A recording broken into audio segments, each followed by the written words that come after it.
Hi నమస్తే అండి. ఈరోజు మనం పూర్ణ బూరెలు ఎలా తయారు చేసుకోవాలో చూద్దాము. ఇది ఒక గ్లాసు శనగపప్పు గ్లాస్, ఇది పావు కిలో ఉంటుంది. ఈ గ్లాసు ఒక 3-4 టైమ్స్ కడుక్కోవాలి, నానబెట్టుకోవాలి. దీన్ని పైన పూత పిండికి మనం 3 గ్లాసుల బియ్యం తీసుకుంటున్నా. ఒక గ్లాస్ పప్పు పోస్తా. ఇది సెకండ్ గ్లాస్. ఈ గ్లాస్తో 3 గ్లాసులు బియ్యం పోసాను. 3 గ్లాసుల బియ్యానికి 1 గ్లాసు మినపగుళ్ళు. దీనికి పొట్టుపప్పు పోసుకోరండి, మినపగుళ్ళు కానీ మినపప్పు కానీ పోసుకుంటారు. వీటిని మంచిగా వాష్ చేసి తీసుకొస్తాను. మంచిగా కడిగేసుకొచ్చుకున్నాను. 3-4 టైమ్స్ కడిగాను. ఇప్పుడు దీంట్లో మనం మంచి వాటర్ పోసుకొని, అంటే డ్రింకింగ్ వాటర్ పోసుకొని నానేసుకోవాలి. ఇట్లా ఒక 3-4 అవర్స్, ఇది మీకు 3-4 అవర్స్ నానబెట్టుకోవాలి. ఈ శనగపప్పు మాత్రం మనకు 1-1.5 అవర్ చాలు. బియ్యం పప్పు నానిపోయింది. ఇప్పుడు దీన్ని ఏం చేయాలంటే మనం మిక్సీలోకి వేసుకోవాలి. ఇప్పుడు మనం ఇది మిక్సీ పట్టుకొని వచ్చుకుందాం. కొంచెమే పోస్తున్నాను, చిక్కగా పట్టుకోవాలి. ఇంత సాల్ట్ వేస్తున్నాను, కొంచెమే. ఇది పట్టేసుకొని వచ్చాను. కొత్త వాళ్ళు కూడా చాలా ఈజీగా చేసుకోవచ్చండి, కానీ జాగ్రత్తగా చేసుకోవాలి. చక్కగా చూసి, వీడియోని చూసి చక్కగా నేర్చుకొని చేసుకోండి. మళ్ళీ కొంచెం చిటికెడు ఉప్పు వేద్దాం. ఇంత సాల్ట్ వేసుకోవాలి. కొంచెం వాటర్, ఒక 2-3 స్పూన్స్ అంతే. ఈ కన్సిస్టెన్సీలో ఉండాలి పిండి. ఈ కన్సిస్టెన్సీలో పిండి ఉంటే మనకు అవసరం అయితే వాటర్ కలుపుకోవచ్చు. ఒక్కసారి వాటర్ పోసామనుకోండి మళ్ళీ ఇబ్బంది పడతాం. పూర్ణం పిండిలోంచి బయటకు వచ్చేస్తుంది. అందుకని చెప్పేసి వేయించేటప్పుడు వచ్చిందనుకోండి మళ్ళీ ఆయిల్ పాడైపోతుంది, పూర్ణాలు పాడైపోతాయి. అందుకని ఈ కన్సిస్టెన్సీలో మనం పట్టుకున్నాము అంటే అవసరమైతే మనం వాటర్ కలుపుకోవచ్చు. ఇలా ఉండాలి. ఇది కాసేపు పక్కన పెట్టేద్దాము. మనం ఇంతలోకి శనగపప్పు మిక్సీ పట్టేసుకుందాం. ఇప్పుడు ఈ శనగపప్పుని మనం కుక్కర్లో వేసి ఉడకబెట్టేసుకుందాం. ఒక గ్లాసు పప్పుకి 1.5 గ్లాస్ వాటర్ చాలు. కుక్కర్ మూత పెట్టేశాను. 3 విజిల్స్ రావాలి దీనికి. 3 విజిల్స్ వచ్చిన తర్వాత ఆఫ్ చేసుకోవటమే. వేడి తీస్తుంది, చక్కగా ఉడికింది. చూసారా? ఈ వేడి మీద మనం మెత్తగా చేసేసుకోవాలి దీన్ని. చక్కగా మెత్తగా ఉడికిందో. ఇప్పుడు దీన్ని ఏం చేయాలంటే మిక్స్ చేసేసుకున్నాం.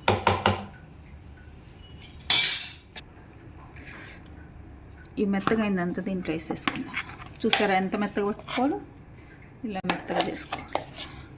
ఈ గ్లాస్తో పప్పు పోసుకున్నాను. ఈ గ్లాస్ తోటే బెల్లం పోసుకోవాలి ఒకటి.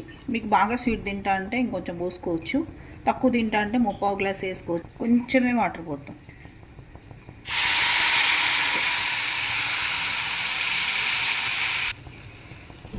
ఇలా చక్కగా కలుపుకుందాం.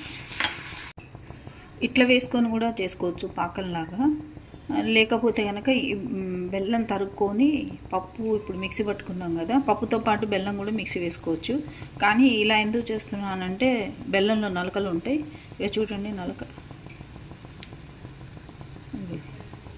ఇలా నలకలు ఉంటాయి. అందుకని చెప్పేసి వడబోద్దామని చెప్పేసి కరగబెడుతుంది. దీనికి పాకం అవసరం లేదు.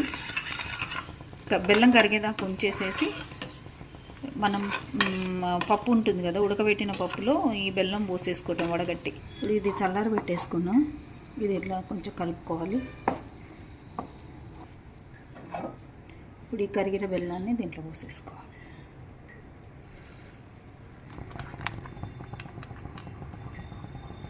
దీన్ని మిక్స్ అయ్యేటప్పుడు సిమ్ మీద పెట్టేసుకోండి. బెల్లం అంతా మెల్ట్ అయింది పప్పులోకి. ఇప్పుడు మనం ఏం చేద్దామంటే ఇలాచీ పౌడర్ వేద్దాం.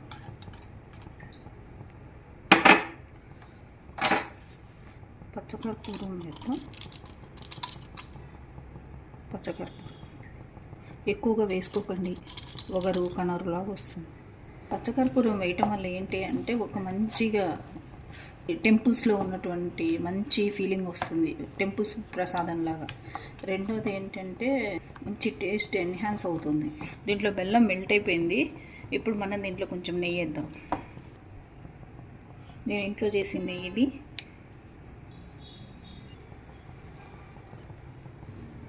ఇది ముద్దగా రావాలి. కానీ ఇంకా అతుక్కోబోతుంది. స్టవ్ ఆఫ్ చేసిన తర్వాత కొంచెం దగ్గరకు వస్తుంది, గట్టి పడుతుంది. అయినా ఇంకొక నిమిషం ఉంచుదాం. ఇది కొంచెం ఇట్లా వెడల్పుగా చేసేసి స్టవ్ ఆఫ్ చేసేద్దాం. ఇది చల్లారి పెట్టేసుకుందాం కాసేపు. మనం ఇప్పుడు దీన్ని ఇలా ఉంది కదా, తీసుకొని ముద్దగా అవుతుందా లేదా చూసుకోవాలి. రౌండ్ అవుతుందా, ఇలా అయినప్పుడు మనం దీన్ని బంద్ చేసుకొని ఇట్లా చల్లారి పెట్టేసుకోవాలి. ఈ నూనె కాగేలోపు మనం ఉండలు తయారు చేసుకుందాం. చేతికి ఇట్లా కొంచెం నెయ్యి తీసుకోండి, ఇలా రాసుకొని కొంచెం చల్లారిందో లేదా చూసుకోండి. మీకు ఏ సైజులో కావాలో ఆ సైజులో ఉండ చేసుకోండి. ఈ కన్సిస్టెన్సీలో బ్యాటర్ ఉండాలి. ఇట్లా కొంచెం పావు స్పూన్ సోడా ఉప్పు వేసుకుందాం. మీకు ఒకవేళ ఈ పిండిలో కొంచెం స్వీట్ కావాలి అంటే మనం బెల్లం కరగబెట్టిన తర్వాత వచ్చిన వాటర్ ఉంటాయి కదా, దీంట్లో ఒక 2 స్పూన్లు వేసుకొని కలిపేసుకోవచ్చు. ఎక్కువ వేయకండి. పిండి కొంచెం తీయగా ఉండాలి అంటే 2 స్పూన్లు వేసుకొని కలుపుకోండి. నేను మాత్రం బెల్లం వాటర్ దీంట్లో వేయట్లేదు.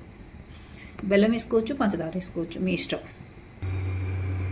ఈ పూర్ణాన్ని ఇట్లా దీంట్లో వేసేసుకోవాలి.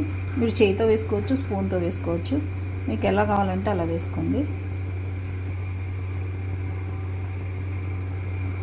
దీంట్లో తోకలు పడకుండా వేసుకోండి.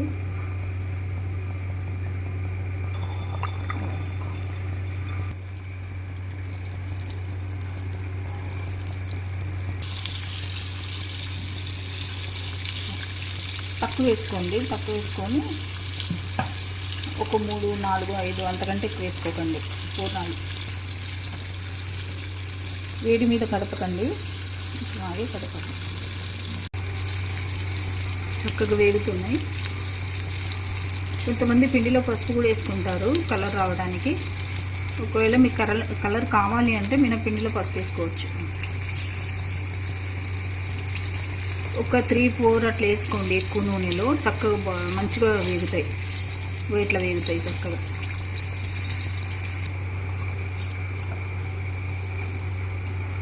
చేతితో ఎలా వేసుకోవాలో చూపిస్తున్నాను.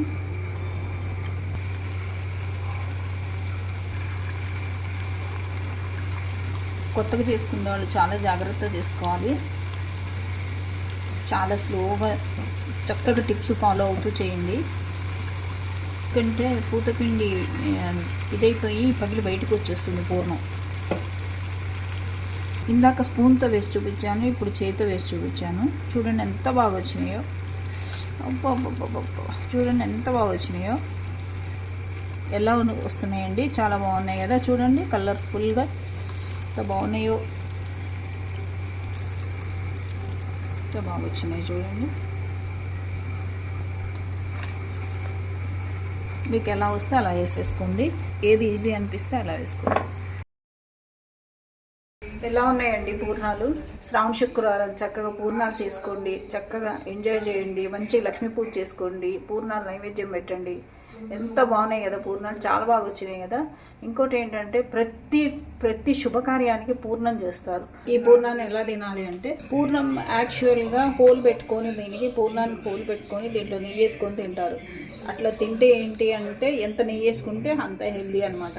పూర్ణం చాలా టేస్టీ కూడా ఉంటుంది, చాలా చాలా టేస్టీగా ఉంటుంది పూర్ణం. ఎంత బాగా వచ్చినాయి చూడండి. ఎలా ఉంది పూర్ణాలు? చూసి చెప్తున్నా అండి, మామూలు లేవు. అబ్బాబ్బా సూపర్ ఉన్నాయి. పండుగ మంచిగా ఎంజాయ్ చేయండి. Thank you. లైక్ చేయండి, షేర్ చేయండి, సబ్స్క్రైబ్ చేయండి, ఎంజాయ్ చేయండి. Thank you.